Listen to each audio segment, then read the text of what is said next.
kita punya Nino in the studio right now. Dulu tuh gue sebenarnya lebih suka seni rupa. Tugas akhirnya seni musik itu bikin semacam pensi kecil-kecilan di sekolah. Dan yang nonton cewek-cewek semuanya. Tiba-tiba gue ngambil gitar, terus gue coba gonjreng-gonjreng, gue bikin lagu. Yang mana refnya, kalau huruf pertamanya digabungin, itu membentuk nama cewek yang gagal gue dapet di 1-2 tahun awal run manggung tuh gue nggak berani ngeliat penonton. Gue pernah ngelihat sebuah artikel di mana naruh album Run For Your Life, album pertama kita, sebagai album yang nggak perlu dibeli di tahun 2008. Lo manggung di Java Jazz tuh kan waktu itu? Kita main sebelum Java Jazz-nya mulai.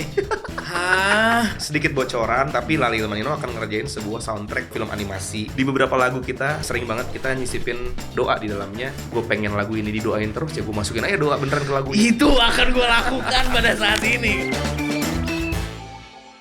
Alright, welcome back. OG Opal Original Podcast barengan sama Willy Winarko kembali lagi. And ladies and gentlemen, boys and girls, hari ini kita punya special guest. Bisa dibilang nih ya, tanpa nih orang, lagu-lagu mungkin gak akan jadi hits gitu ya. Katanya sih gitu. Tanpa nih orang, ya kan pensi-pensimu akan sepi. Ladies and gentlemen, boys and girls, give it up. Kita punya Nino in the studio right now. OG tuh bisa jadi Opal Gangs juga ya? Oh, Opal Gang, betul. Opal Gangs, ya, yes, OG. Yes, OG itu namanya. Apa kabar, Will? Alhamdulillah baik. Gimana nih Bang Nino? Insyaallah baik. Alhamdulillah. Man, ini honor juga buat gue sekali lagi. Gini, karena gue biasa kayak ketemu sama lo, tapi biasanya pada saat lagi kayak promosi musik. Betul, ya kan, barengan hanya samaran ya seringnya. Iya, barengan samaran gitu kan, tapi nggak pernah barengan sama Nino doang gitu jatuhnya. That's why ini selfishnya gue aja gitu.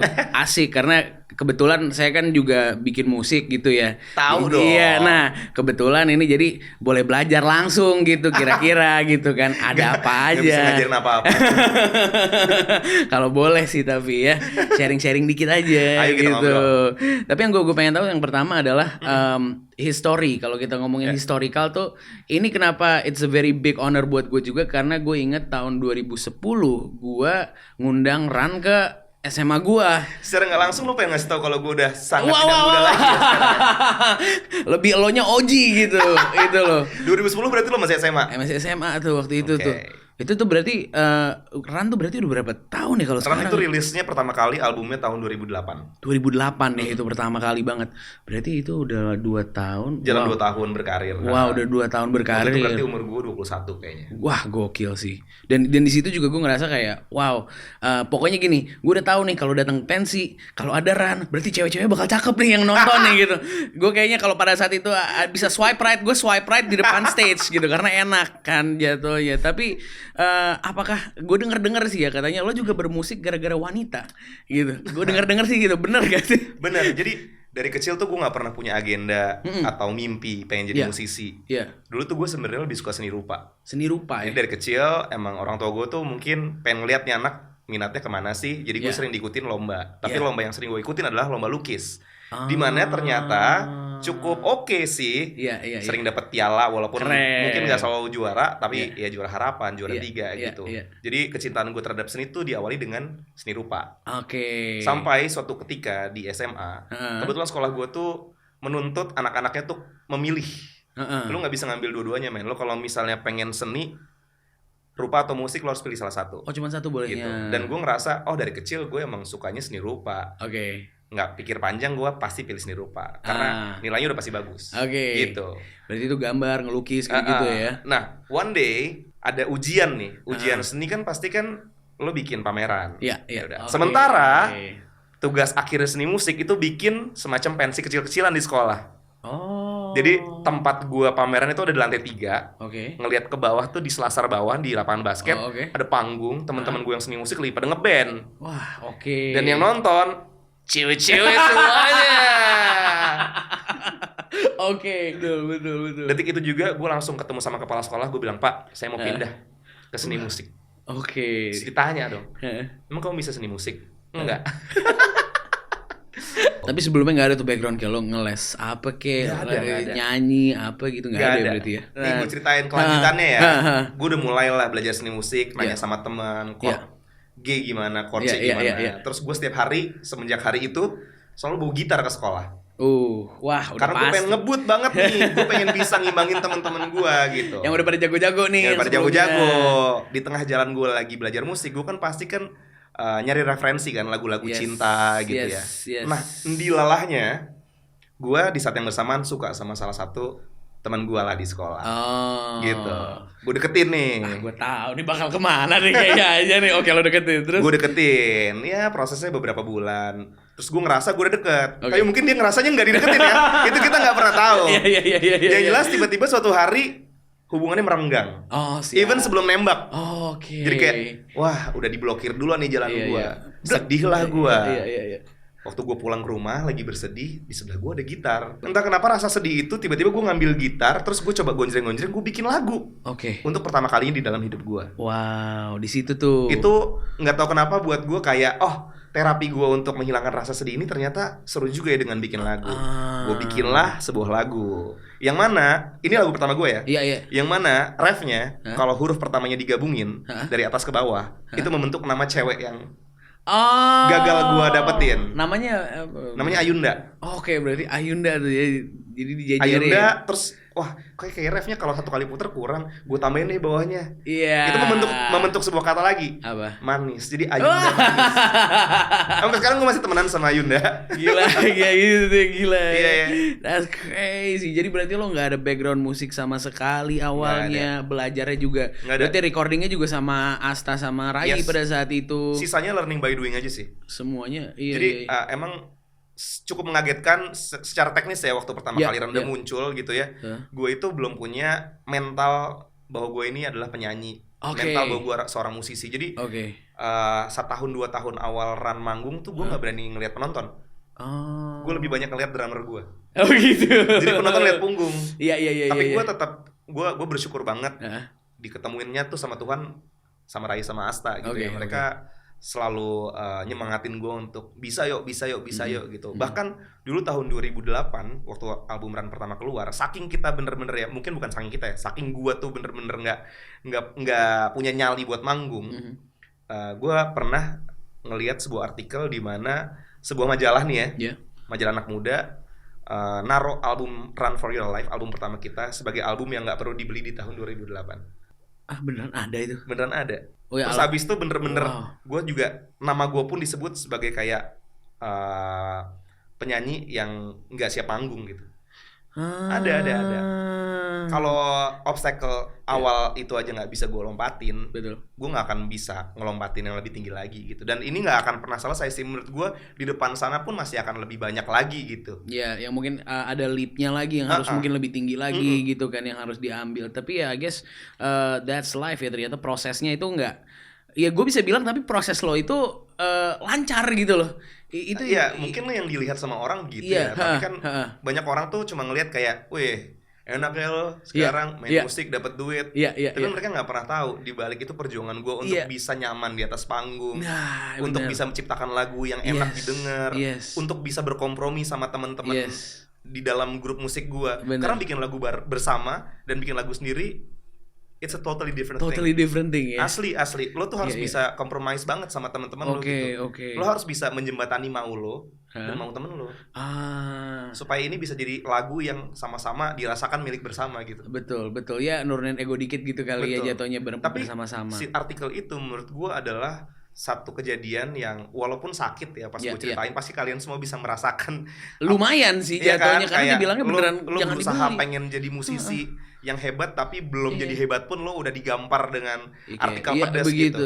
Tapi justru gue rasa kalau gue nggak baca artikel itu, gue nggak bakal ngebut untuk bisa segera jadi orang yang lebih baik juga dalam bermusik. Betul. Makanya cuma setahun setelah itu kita dapat dapat sebuah award dari majalah musik Indonesia, majalah musik internasional sebenarnya, tapi ada di Indonesia juga kemarin.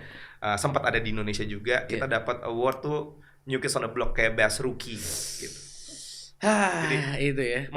Padahal ya Gengs, kalau misalnya lo ketemu sama situasi seperti yang tadi gue ceritakan, itu pilihannya ada di kita. Lo pengen ambruk gara-gara omongan orang, atau lo pengen bangkit buat buktiin bahwa omongan orang itu tuh nggak bener lagi, nggak valid lagi. Terus kalau ngomongin soal Ran lagi ya, dulu tuh cita-cita semua musisi yang bawain balutan musik seperti Run, genre musik kayak Run itu Iya. pasti adalah manggung di Java Jazz.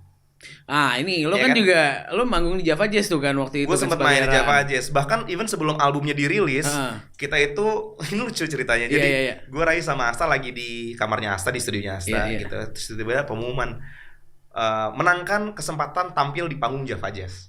Katanya gitu.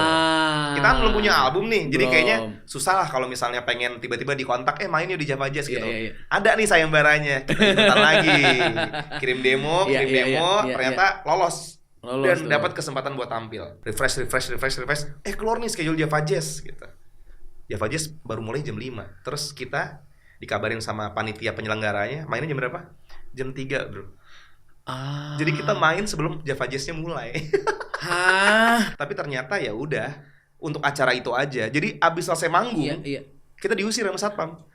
Wow. Kita diusir sama satpam. Tapi ya udahlah, karena udah terlanjur di sana, kita tetap pengen nonton Java Jazz. Iya. Akhirnya kita stay dan nonton Java Jazz dengan rasa kayak, aduh, ternyata kita belum tampil di Java Jazz beneran. Iya. Nah, kita ngumpul lagi tuh malamnya di sebuah panggung, salah satu panggung paling gede di Java Jazz. Oke. Waktu itu masih di JCC ya, JCC ya. belum di JI Expo. Kita nonton Iya. Malik and Essentials Oke. di situ. Terus ngobrol gitu bertiga. Keren ya. Masih muda-muda band Indonesia dapat panggung segede gini di Java Jazz gitu. Iya. Kita kapan ya bisa manggung kayak gini? Apalagi kalau misalnya ngomongin pengalaman beberapa jam sebelumnya di mana kita dapat panggungnya tuh panggung kesian banget. Panggung siang tidak ada orang gitu ya. Tidak ada orang kan di dan situ? bahkan itu bukan Java Jazz ya. Iya, Nggak masuk ke schedule-nya Java Jazz. Iya. Terus gue lupa Raya atau Asta, mereka cuma bilang gini, gue yakin pasti bisa gitu katanya. Amin. Betul nggak? Tahun depannya persis Hah? kita manggung di panggung itu. Sedap ya, lo jadi tahun lalunya lo ngeliatin, lo nontonin, terus akhirnya malah tahun depannya kita bisa manggung di situ. bener-bener exactly panggung yang sama. Pecah. Salah satunya adalah pertama kali manggung di Java Jazz. Jadi gini, waktu itu Ran tuh di schedule adalah penampil pertama di panggung besar itu. Iya. Oke, kita tegangnya banget-bangetan karena Betul. belum pernah ketemu sama crowd sebanyak itu sebelumnya. Betul. Ini adalah panggung besar pertama yang Iya. didapetin sama Ran. Iya. Pas gue datang ke Java Jazz itu lagi-lagi sebelum Java Jazz mulai kan. Iya. Gue ngelewatin venue-nya Iya. persis di panggung kita depannya Iya. tuh gila men, ini tempatnya lebar banget. Ini kalau misalnya sepertiga keisi aja kita udah happy banget deh gitu. Yes. Karena kita nggak berani berekspektasi kan. Betul. Takut ntar lo ngebayangin penonton banyak, taunya Banyak yang gitu. datang sepi, ntar lo kecewa. Bener. Ya udah, kita ke belakang panggung, terus habis itu kita siap-siap. Saking udah groginya kita udah nggak peduli sama apa yang ada di depan. Iya. Suara juga kayaknya udah nggak ada yang ngalor ngidul. Iya. Cuma kedengeran deg-degan doang. Iya, deg-degan doang. Kita berdoa, terus abis selesai berdoa, kita naik ke atas panggung. Dimana kalau Java Jazz itu kan sebelum kita mulai di JCC sana dulu, itu selalu ditutup pakai tirai. Tirai, ya benar. Jadi nggak langsung ketemu penonton. Itu pas Oji tuh ya, dibuka terus. Tirai terus ada MC-nya dulu kan naik Iya, kan, ngasih tahu bla bla bla bla bla, iya. baru tirainya dibuka. Kita udah dengar suara penonton. Di situ kita udah cukup lega kayak, oh ya, ada penontonnya guys. Iya, udah semangat ya, semangat gitu. Pas dibuka full house, man. Tapi kalau dari tadi kita ngomongin tentang Ran, gue pengen ngomong lebih lanjut lagi tentang Nino gitu. Kalau Oke. Iya, karena at the end of the day, kalau dari 3 berarti lo kan bisa dibilang yang terakhir masuk ke musik dong ya berarti ya. Dari Ran gitu misalnya. Iya. Nice. Kalau buat lo sendiri kan ibaratnya sekarang udah tahu sebagai penulis lagu lah, Alhamdulillah. produser, lebih dari cuman penyanyi aja gitu. Pastinya banyak orang yang pengen tahu kayak berarti referensi lo kalau misalnya bermusik nih siapa tuh kira-kira? Opal Gangs. Referensi terbesar dalam hidup gue adalah radio. Radio ya di situ. Radio. Ya? Karena buat gue radio tuh kayak sekolah aja sih. Hmm. Selain gue emang penyiar, tapi Iya. sebagai pendengar radio pun gue merasa radio tuh tempat gue sekolah. Dimana ketika gue di Bener. mobil, Bener. misalnya lo suka Kahitna, Iya. oke, lo dari berangkat sampai pulang dengerin Kahitna, Iya. padahal lo udah denger berkali-kali juga. Betul. Lo mungkin udah terlalu apal sampai nggak ada lagi yang bisa lo Iya. pelajarin gitu Betul, buat lo. betul. Tapi kalau di radio enggak. Radio itu adalah sebuah media di mana lagu-lagu yang masuk ke sana pasti dikurasi, Betul. pasti punya racun di dalamnya. Menurut Betul. gua Iya. Bukan ada apa ya? Ada secret sauce-nya gitu ada di belakang. secret sauce-nya. Iya. Jadi gua Iya. ngerasa gue mendingan nyetel radio. Kenapa? Karena dari gue berangkat sampai gue pulang lagi, gue pasti denger lagu macam-macam. Nice. Nggak selalu lagu yang gue suka, Iya, tapi iya. even di lagu yang nggak gue suka pun itu pasti ada sesuatu yang bisa gue petik pelajarannya. Nice, Karena kalau nice. mereka nggak ngasih si sambal ajaib itu, Iya. lagunya nggak mungkin masuk radio. bener. Tapi kalau sekarang yang lo dengerin, mungkin yang lagi lo sering dengerin gitu, penyanyi luar dalam negeri siapa gitu ada? Penyanyi gue lebih suka denger lagu lama sih sejujurnya. Oke. Kayak gue dengerin banget albumnya Chrisye, terus abis itu gue juga suka banget karya-karya Mas Guru, Om Chandra Darusman, terus gue juga suka kalau di luar ya. Kalau di luar gue sangat kagum sama Bruno Mars, terus abis itu gue suka juga Justin Timberlake, JT. gue suka Brian McKnight gitu-gitu sih. Nice. Ya di situ kalau ya kerasa juga lah ya sebenarnya dari musiknya kan ya semua orang-orang yang barusan lo omongin gitu kan. Dan kalau buat lo sendiri pada saat bikin musik gitu, Ya. lo lebih milih mana, kayak bikin musik untuk, karena gini, lo ada di kolektif banyak gitu kan. Yang satu ada Ran yang untuk di panggung gitu kan, ada Lale Manino yang di belakang layar gitu kan jatuhnya. Pada saat lo kayaknya tuh anaknya tuh suka kolaborasi gitu ya jatuhnya ya. Iya, gue tuh dari dulu nggak suka sendiri. Ini bener-bener dalam mengerjakan apapun ya. Maksudnya bukan cuma dalam bekerja. Gue aja bahkan pertama kali nonton di bioskop sendiri itu baru beberapa minggu yang lalu kali. Oh gitu. Itu kalau nggak terpaksa banget juga nggak bakal gue lakuin. Oke. Gue emang nggak nyaman aja sendiri. Gue setiap bangun tidur pasti yang pertama kali gue lakuin nyari temen buat diajak makan, buat diajak jalan-jalan gitu. Kayak gue terbiasa bersama-sama aja. Oke. Jadi lo tuh nggak memang orangnya ekstrovert nih jatuhnya nih. Mungkin begitu. Iya, cari temen terus. Iya, mungkin gitu. gue ngerasa gue lebih ke recharge energinya ketika gue ketemu bersama orang-orang. Wow. Kalau buat lo sendiri berarti udah ada banyak nih kolaborasi yang lo lakukan gitu kan pada saat ini. So many hits yang udah lo bikin. Definitely. Amin. Lo ngitungin gak sih? Jadi kebetulan semenjak tahun ini atau tahun lalu ya? Kayak tahun lalu deh. Gue dikasih satu songwriter page sama Spotify. Dan semua lagu-lagu gue jadi bisa gue lihat di sana gitu. Udah berapa lagu sih selama ini yang gue tulis?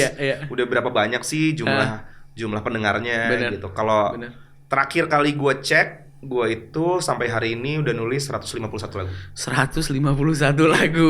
Bersama Ran dan Lale Manino ya. Iya. Tapi itu nggak dikit bang kalau tahu tuh bang. Nggak berasa sih Will. Iya. Maksudnya kayak bukan yang kayak gue ngejar gue harus bikin 150 lagu. Enggak sih. Gue ya udah bikin aja gitu.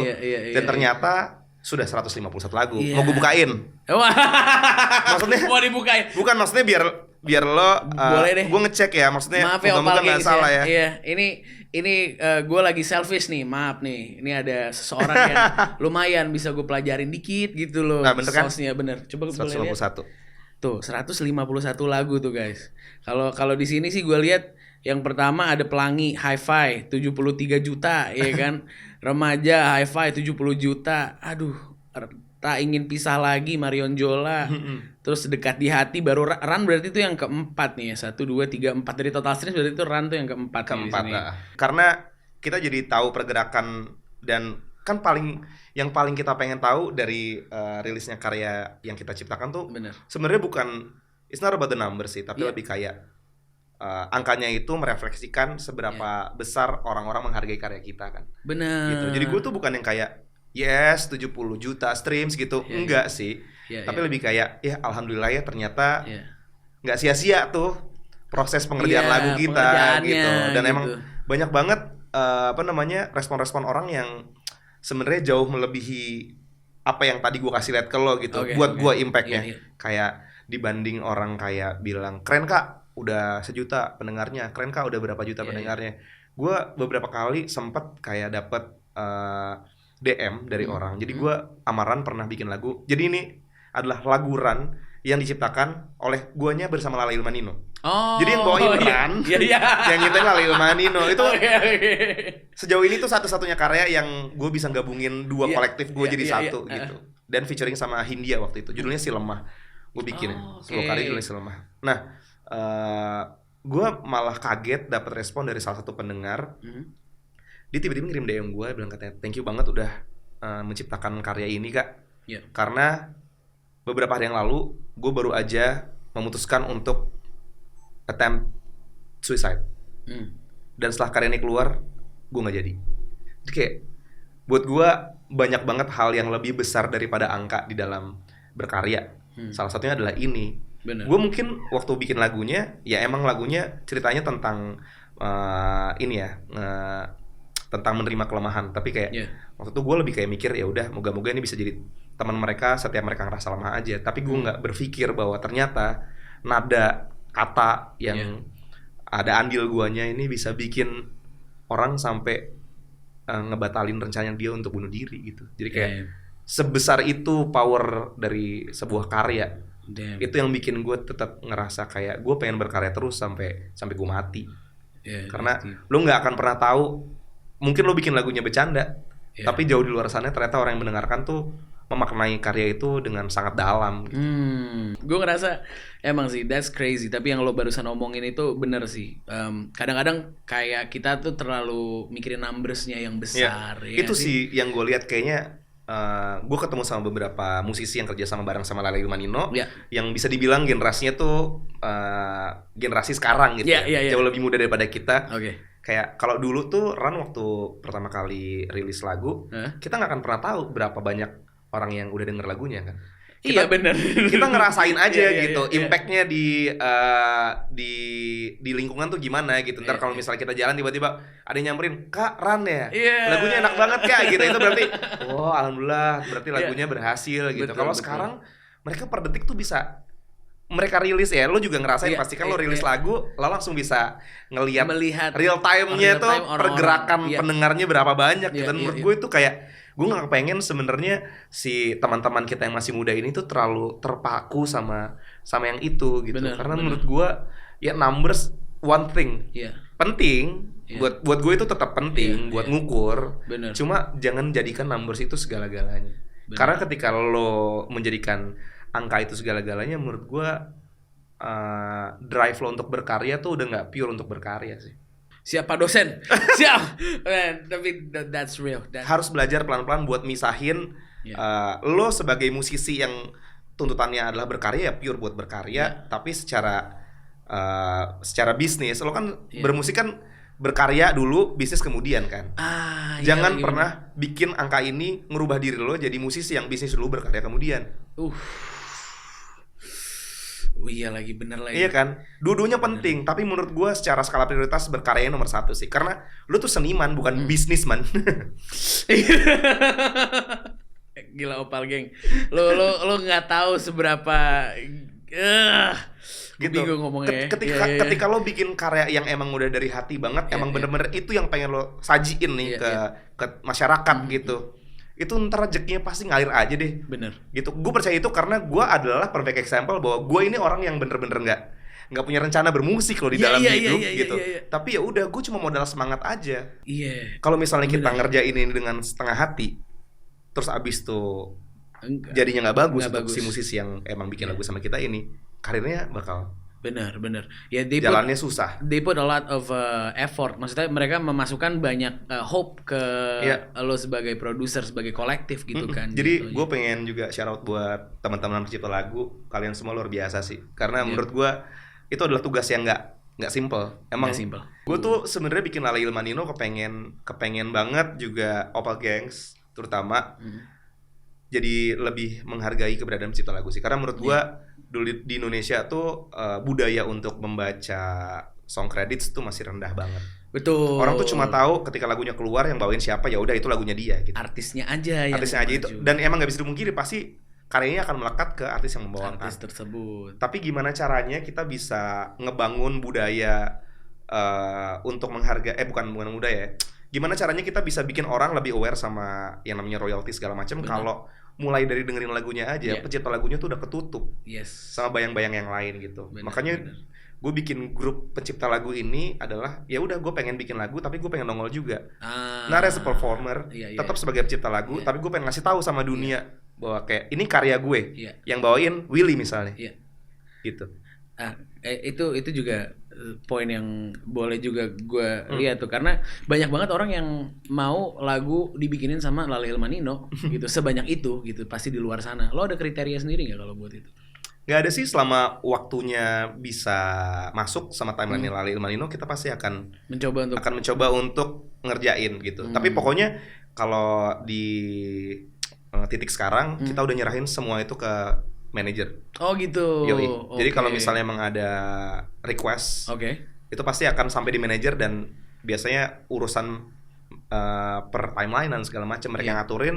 Ketika itu udah berubah menjadi tugas, baru mereka sampein, oke, bulan depan lo ngerjain ini ya gitu. Iya. Ya udah gitu. Dang. Kan kalau dulu nih ada lagu dirilis selalu ada lagu dibawakan oleh bawahnya pencipta gitu kan. Iya, betul. Dulu tuh sering banget tuh, setiap kali ada perilisan pasti Iya. nama pencipta ditulis di covernya. Ada di musik videonya juga biasanya diciptakan Nah, oleh karena itu gue juga mungkin tumbuh menjadi orang yang cukup menghargai Iya. para kreator Bener. dari karya seni tersebut gitu. Jadi kayak lagu Andai Aku Bisanya Chrisye, ya kan selama ini orang tahu iya lagunya Chrisye, tapi lu tau nggak yang nyiptain lagu itu adalah Baby Romeo sama Ahmad Dhani gitu. Nah, iya lagi bener. Ya, kadang-kadang kita nggak tahu tuh. Mungkin tahu, kita kan? nggak tahu. Gue aja mungkin baru tahu gitu. Iya. Belakangan ini. Mm-mm. Iya, Nah, kan? gue sih berharap sih ke depannya insan musik di Indonesia Iya. bisa jauh lebih memperhatikan itu. Definitely man, definitely. Ya sama lah kayak lo tadi ngomong Chrisye juga kan, lo punya lagu ya dengan nama CHRISYE. ya, ya itu Ada dia. titiknya tuh. Ada titiknya. Dan itu kan ibaratnya yang kayak tadi lo bilang di awal, itu kan cara lo nulis pada saat SMA, iya nggak sih? Betul, si Ayunda Manis kan. Nah, udah Ayunda Manis tuh ibaratnya Iya. ini. Jadi berarti lo kayak balik lagi dong ke masa SMA lo di sini. Lama juga tapi itu kan itu berarti. Sebelumnya gue pernah bikin lagu dengan teknik serupa juga penulisan liriknya Oke. untuk Mbak Widi Ebitri, Oh, Widi oke. Mulia. Jadi one day dia pernah datang, dia pengen ngasih surprise Oke. untuk suaminya. Oh. Mereka mau anniversary, gue pengen bikin lagu dong gitu katanya. Ya Iya, udah boleh. iya. Gue bikin juga membentuk nama suaminya di refnya. Kalau mau cek Opal Gengs judulnya adalah Wahai Kau Tuan. Ih. Dan gak cuma itu aja, gue masukin nama 3 anaknya juga di lirik lagunya. Dang. So sweet ya emang ya. Itu enak ya jadi pencipta lagu tuh kayak gitu. Mungkin ya. karena pertama kali gue bikin lagu kayak gitu, Will. Iya. Jadi kayaknya dengan formula ini, tapi gue nggak pengen sering-sering juga sih. Maksudnya Iya, gue nggak iya, pengen jadi kayak harus kayak gitu terus gitu. Iya, Tapi itu iya. adalah salah satu yang mungkin harapan gue bisa jadi cara orang untuk mengenali bahwa ini karyanya ada Nino di dalamnya. Oh, oke. Kalau Chrisye tuh ceritanya lucu lagi. Itu kan dikerjakannya pas pandemi lagi anget-angetnya. Iya benar. Jadi lu benar. bayangin sampai lagunya rilis, Hah? gue nggak ketemu Eva Celia sama sekali. Masih di rumah masing-masing ya. Di rumah masing-masing, Iya, cuma iya. Zoom kirim-kiriman data doang. Iya, WFH. Jadi waktu itu kan buat Diskoria lagunya Iya, ya. iya. Diskoria tuh punya acara namanya Studio Pop. Oke. Mereka di acara tersebut tuh nantang produser dan pencipta lagu untuk bikin lagu dalam waktu 24 jam. Jadi kita cuma dikasih waktu bener-bener pas 1 hari. 1 hari. Ya, 1 hari. Itu bikin itu 1 hari. 1 hari banget nih. Jadi gini, dihitung pakai timer. Jadi pengerjaannya sih mungkin kita akhirnya 2 hari. Oke, akhirnya. Tapi pas kita pulang timernya di stop. Gitu. Jadi Oh, kayak I see. ngerjain. Iya, Jadi iya, kita iya. bener-bener boleh nyentuh Iya. alat-alat itu Iya. total cuma 24 jam. 3, 2, 1, go. Go. Yoi. Dik, dik, dik, dik. Istirahat, stop Iya, gitu. oke. Pokoknya total 24 jam. Damn. Mereka datang ke kita, mereka udah punya tuh konsepnya. Iya. Dia bilang kayak gue pengen bikin lagu tentang Chrisye. Iya. Gue tuh paling banyak aktif tuh di lirik kan. Iya. Maksudnya kita pasti jamming bareng-bareng nih. Lali Iya, Ilmanil tuh benar. awalnya bikin pakai piano, gitar dan nyanyi dulu. Iya. Terus kayak nana udah beres truk. Ya udah, oke. Chrisye ya. Nah, ini bikin lagu tentang apa ya? Apakah kita tentang ada seorang kayak gitu kan? Kita nggak pengen gitu. Iya. Tapi pokoknya harus tentang Chrisye. Iya. Ya udah, gue coba mikir sejenak karena gue juga tahu ini lagu harus selesai dalam 24 jam.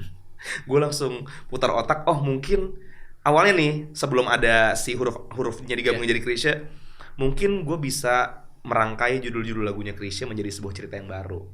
Jadi di lagu Chrisye itu ada 24 judul lagu almarhum Om Chrisye. Oke. Andai aku bisa, ya kan, Iya, menjadi iya. seperti yang kau Iya, minta itu. benar. Itu semua judul lagunya ada 24 Semua, iya, betul. untuk mewakili 24 jam. Iya. Gitu.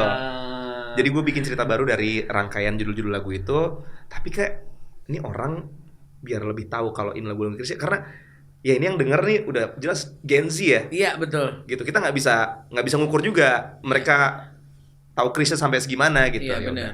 Harus ada Chrisye-nya. Gimana caranya ya? Oh ya udah. Pas nih refnya belum jadi, gue tulis aja dulu CHRISYE. Oke. Terus Back baru to deh. basic nih. Back to basic, baru gue kasih kata-kata Siap. di situ.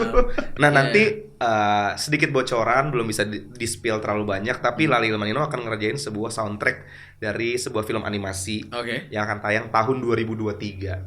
Oke. Quarter terakhir lagi, jadi masih lama banget. Oke, Tapi oke. di lagu soundtrack itu gue bikin, kalau Krisya kan di refnya aja, Iya. Ayunda Manis di refnya aja. Iya. Ini the whole song. Dang. Jadi dari lirik pertama sampai lirik terakhir, huruf kami kalau digabungin membentuk sebuah kalimat. Oke. Kita bakal lihat ya 2023 ya baru bisa ketahui ya. Moga-moga kalian pada suka lagunya juga. Amin, nanti. amin. Sama sekalian nyiapin aja sih, dan melatih gitu. Menurut gue kayak bikin lagu tuh adalah sesuatu yang bisa semakin sempurna ketika lo cobain terus gitu. Gue pernah nonton interviewnya Ed Sheeran. Ya. Dia percaya banget sama yang namanya 10,000 hours of practice. Oke. Dia bilang katanya kalau misalnya lo udah ngelakuin sesuatu selama 10.000 jam, lo pasti akan mahir gitu. Yeah. Jadi buat teman-teman di luar sana yang suka menciptakan lagu terus ngerasa kayak banyak juga beberapa orang DM gue gitu kayak, Kak, kalau gimana sih cara bikin lagu? Nah, aku pun tidak tahu ya. Tapi gue cuma suka aja ngelakuinnya gitu. Yeah. Dan gue rasa kalau misalnya lo bikin lagu terus lo denger lagi belum sesuai sama apa yang lo pengen, ya lakuin aja terus sampai itu sesuai gitu. Dan ini berlaku nggak cuma buat bikin lagu sih, kayaknya buat segala macam hal. Buat segala macam hal ya benar. Apa katanya repetisi ya katanya. Repetition is the king. Gue yakin ketika lo 10.000 jam udah lo luangkan untuk bikin lagu, nggak mungkin nggak ada lagu yang nggak mungkin nggak ada lagu, gimana ya bahasanya? Nggak mungkin lagu lo tuh nggak ada yang enak. Iya. Nggak ada yang nggak enak. Gimana sih? Iya, kalau lo udah melakukan pasti itu lagu lo ada yang enak. Ada yang enak. Maksudnya gitu. Dapat. Iya, gue ngerti banget sih. Jadi memang just do it aja ya, terus-terusan gitu. Yang kayak tadi lo akhirnya sekarang bisa sekali ketemu bisa langsung bikin lagu, itu kan butuh waktu yang cukup panjang gitu. Iya, kan, dan jangan pernah takut untuk berkolaborasi sih kalau menurut gue gitu. Kita kan semuanya kan dikasih Tuhan tuh pasti kelebihan dan kekurangan ya. Iya benar. Maksudnya kayak nggak semuanya tuh harus lo kerjain sendiri. Kayak lo pengen bikin lagu yang mewah banget secara musik, mewah secara lirik, mewah secara nada gitu. Iya. Ya mungkin kalau lo pelajarin di dalam diri lo itu yang paling kuat tuh adalah main musiknya, ya lo cari temen lo yang jago bikin lirik gitu. Nggak harus selamanya itu semua lo kerjain sendiri gitu. Betul. Itu akan nge-cut sangat banyak waktu dalam menjadikan lo sebagai pencipta lagu gitu. Kayak gue bersyukur banget gue ketemu sama Ray sama Asta, kita bertiga saling melengkapi. Terus gue ketemu sama Lale sama Ilman, itu definitely saling melengkapi gitu. Damn. Iya, jadi kayak karena kan nanti lo harus belajar lagi, iya kan ibaratnya. Sambil jalan pun lo bisa belajar dari teman lo yang sudah ahli kan. Betul. Ya mungkin kayak daripada satu kepala mendingan ada 3 kepala yang bisa saling menyempurnakan gitu kan. Dan gitu, tapi itu nggak bisa juga dipraktekkan sama semua orang sih ya. Mungkin emang ada orang-orang yang lebih nyaman sendiri ya. Betul. Nggak apa-apa. Betul. Nggak apa-apa, percaya prosesnya aja. Iya, semua orang punya formulanya sendiri kan masing-masing kan. Di beberapa lagu kita emang nggak selalu tapi hampir. Jadi sering banget kita nyisipin doa di dalamnya. Bener-bener literally ya. Jadi gua selesai rekaman, di sesi akhir rekaman vokal biasanya gua atau siapapun yang ada di situ kita baca Al-Fatihah. Habis itu tracknya kita stretch sampai ya Al-Fatihah mungkin kan lagu kan 3,5 menit gitu. Iya. Al-Fatihah mungkin nggak nyampe semenit gitu. Iya. Habis itu di stretch, habis itu kita kecilin volumenya. Tapi kalau misalnya tracknya di solo itu kedengeran. Jadi sepanjang lagu itu Al-Fatihahnya sebenarnya terngiang-ngiang di balik lagunya. Itu akan gue lakukan.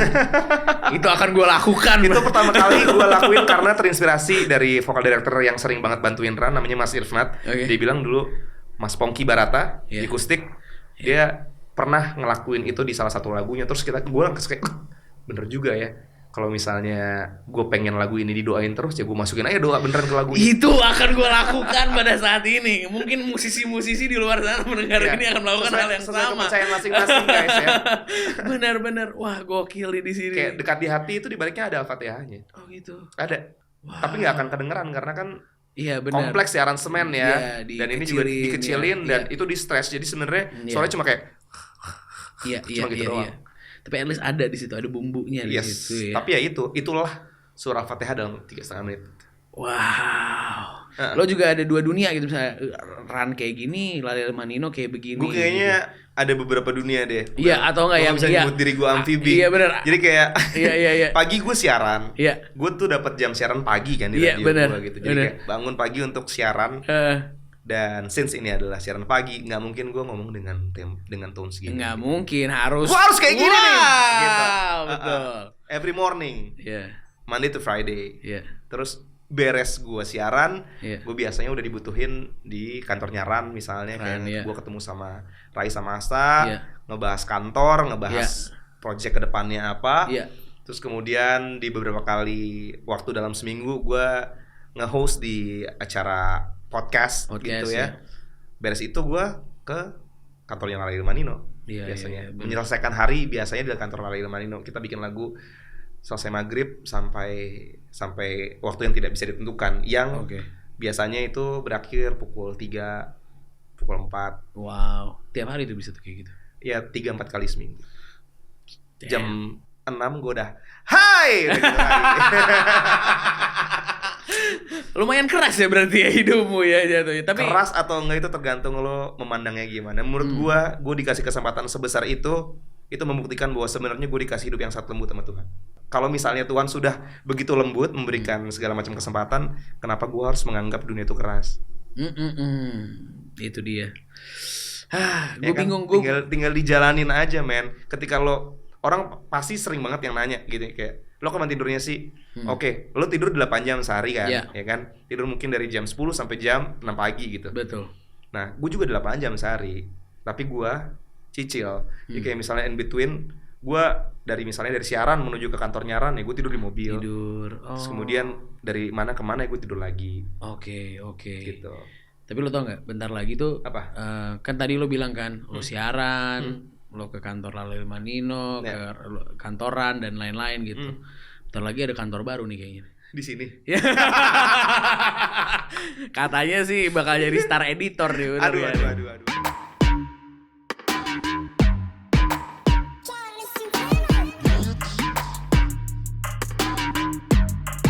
Iya, jadi kemarin Mbak Dinda Daud itu menghubungi gua menawarkan untuk menjadi editor di Opal.